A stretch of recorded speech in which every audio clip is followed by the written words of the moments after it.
Have you ever noticed how obsessed we are with beginnings? We talk about starting over, starting fresh, starting a new chapter. The very language we use is soaked with this longing to begin. We wake up in the morning and promise ourselves, "Today, I'll start being different." A new year comes and we say, "This is the year I'll finally change." We search for the right place to begin, the right teacher, the right method, the right opportunity. And yet, in this very search for a beginning, we often drift further away from the truth of our lives. Krishnamurti once pointed out that when you look for a starting point, you've already begun to wander off.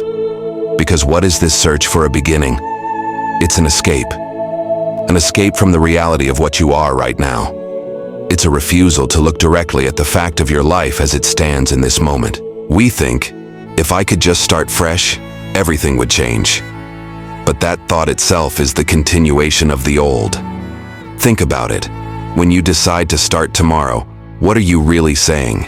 You're saying, "I don't want to deal with myself today. I'll postpone it. I'll push it into the future." And that future becomes a safe refuge. It becomes a way to avoid the discomfort of the present. The search for a beginning is often nothing more than the avoidance of the now. Let's take a simple example. Suppose you've decided you want to live a healthier life. You say, "I'll start on Monday." Monday comes, and maybe you follow through for a day or two. But soon, the old habits pull you back. Why? Because the decision to start wasn't rooted in understanding. It was rooted in resistance. You resisted what you already were, and in that resistance, you invented a starting line. But the self that begins is the same self that fails, because nothing fundamental has changed. Krishnamurti challenges us to see that there is no beginning separate from the present moment. Life doesn't wait for Monday, for New Year's Day, for the perfect situation. It is unfolding right now, with every breath, with every thought, with every action. To insist on a beginning is to deny the movement of life as it is. But you might ask, doesn't change require a beginning? Don't we need to start somewhere? The paradox is that real change does not start with a beginning. It happens in the instant you see yourself clearly. It happens when you stop postponing, stop escaping, stop searching for a perfect point to launch from. The moment of awareness itself is the transformation. There's no distance between the seeing and the changing. Imagine you're angry. You notice it. You don't say, "Tomorrow I'll start being less angry." You don't escape by searching for techniques or strategies to reduce anger in the future. You just observe it, without judgment, without a desire to push it away. In that direct observation, something shifts. The energy of anger begins to dissolve because you are no longer feeding it with resistance. That shift doesn't require a beginning. It requires only attention. This is why the search for a beginning is misleading. It suggests there is a gap between what you are and what you should be. It sets up a division, the current self that is flawed, and the future self that will be whole. But the division is false. The one who searches for wholeness is the same one who sustains fragmentation. So long as you are seeking a place to begin, you remain caught in time, always waiting, always deferring, always chasing a horizon you never reach. Let's go deeper. What drives this obsession with beginnings? Fear. We're afraid of facing what we are without the hope of improvement. We're afraid that if we don't have a fresh start, we'll remain stuck forever. So we cling to the idea of a new beginning as a kind of psychological security blanket. It comforts us to think, tomorrow it will be different. But this comfort is an illusion, because tomorrow is built out of today. The self you carry into tomorrow is the same self you refuse to see today. So Krishnamurti asks, can you end this search for a beginning? Can you stop hoping for a future moment to redeem you, and instead meet yourself as you are, here and now? That's where the radical shift happens, not at some distant point, but in the immediacy of attention. This may sound unsettling at first, because without a beginning, without a goal to look forward to, we feel lost. Our whole culture is structured around goals and fresh starts. From self-help books to New Year's resolutions to 12-step programs, we're told that the key to transformation lies in finding the right place to start. But what if the very act of searching for that start is the thing that keeps us trapped? When you stop searching for a beginning, you encounter a strange freedom. You realize there's nothing to start and nothing to finish. There is only seeing, only being, only the unfolding of life right now. And in that direct contact, change is not something you plan. It's something that happens naturally, effortlessly. Take a moment and really look at your own life. Where are you waiting for a beginning? Where are you saying, I'll start tomorrow, I'll start when things settle down, I'll start when I find the right teacher or the right method? Can you see that this waiting is just another form of escape? To see this clearly is not depressing, it's liberating. Because it means you don't need to begin. You don't need to chase a future. You only need to be aware now. Awareness is not bound by time. It doesn't require preparation. It doesn't require a Monday or a New Year's Day.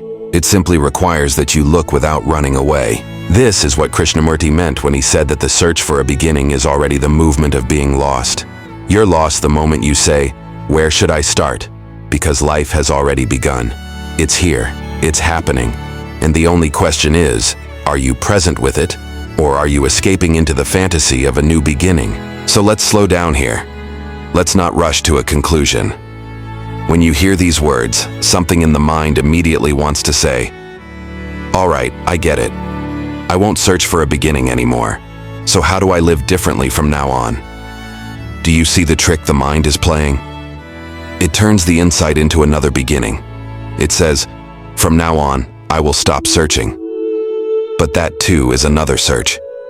It's the same old movement, disguised in new clothes. This is why Krishnamurti insisted that real perception is not about adding a new practice, a new discipline, or a new strategy.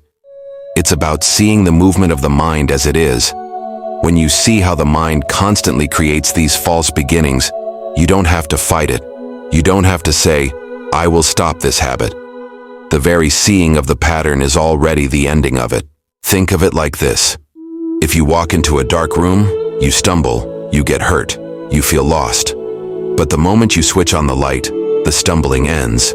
Not because you decided to stop stumbling, but because you can see clearly.